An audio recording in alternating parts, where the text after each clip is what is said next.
Hi, my name is Aki Hashimura. I'm a Technical Product Marketing Manager at ROHM Semiconductor USA. Today, I'm going to show you how to use ROHM's high-speed laser reference design board using our latest high-power laser diode, GaN transistors, and gate driver ICs. This board can provide total optical emitter module solution for light detection and ranging, also known as LiDAR application. Before I start, let's review what laser diode is and why fast optical pulse operations are needed for high-resolution imaging in LiDAR. A high-power laser diode is a light emitter with high light output that is capable of short current driving time or pulse width. ROHM's laser consists of a wavelength band of 905 nanometer and has high reliability, high beam quality, and stable temperature characteristics. Laser diode is a critical component to LiDAR function, which provides 3D spatial information by radiating the light and sensing of an object at a distance. Due to rise in electronic mobility function, the future of the LiDAR market is strong, with expectations of technology to support social needs in many applications such as autonomous or driver-assisted vehicles, facial recognition, home and industrial equipment, safety, security infrastructure, and automation. Typical LiDAR works in time of flight, which is the detection of time taken for light to reflect and return from an object. This time is converted into distance according to the speed of light, which is about 30 centimeters per nanosecond. This means that if the operating optical pulse width is 1 nanosecond, the returning pulse will start to overlap if the object moves by 15 centimeters. Therefore, narrow the pulse width, the higher the resolution accuracy of the capture image. Today I'm going to show you the demonstration of two LiDAR reference design board that is available on our official company website.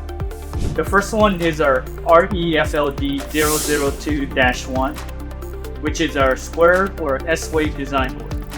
The benefit of using square wave driving circuit is that our high-speed GaN transistor can be connected to operate the laser diode directly in fast pulse width operation.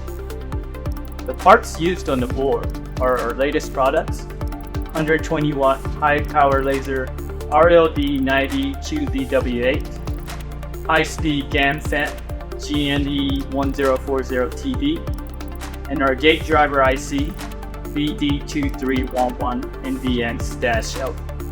In our first test setup, we have our S-wave board attached to the supporting board.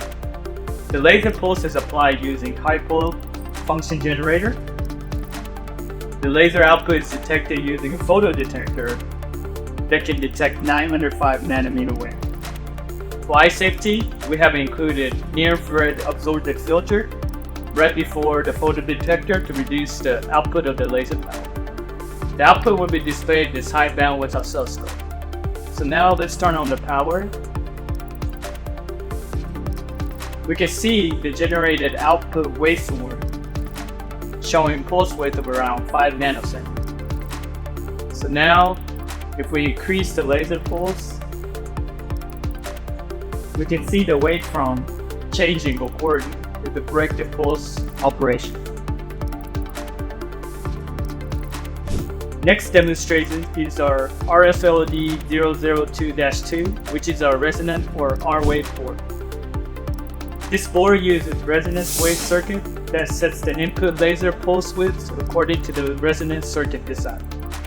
With this type of board, the operation of input trigger can be flexible, since ultimately the resonance circuit LC concept on the board determines the laser output waveform. Okay, so we have here our R-wave board setup. In this demo, we'll show you how to calculate the peak output power of the laser that is coming out of the reference board. First, the average optical power of the laser is measured using the photodiode power meter here. Right now, the meter is showing around 10 milliwatts at input voltage of around 30 volts. This is the actual measured power of the laser from the board in real time. By changing the input voltage on the board, we can adjust the average output power of the laser. Here we show by change the voltage from 30 volt all the way to 60 volt. The power has increased from 10 milliwatt all the way to 47 mil.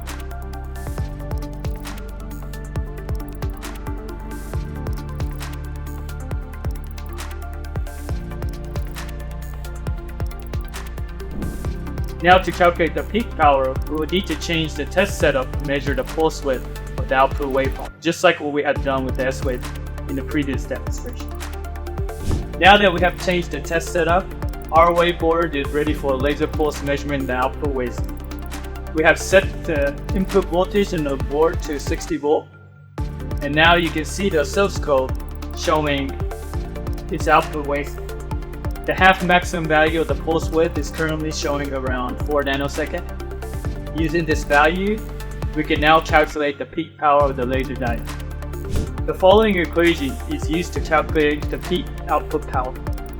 The peak power is the average power that was measured by the power meter divided by the multiplication of input pulse frequency and measured pulse width of the outlet. The right graph shows the calculated peak power at different input voltage from 20 volt to 60 volt. Well, I hope you enjoyed the video. For more information on reference board and design support content, including application notes, simulation model, and RAID files, please visit ROHM official website at www.rohm.com.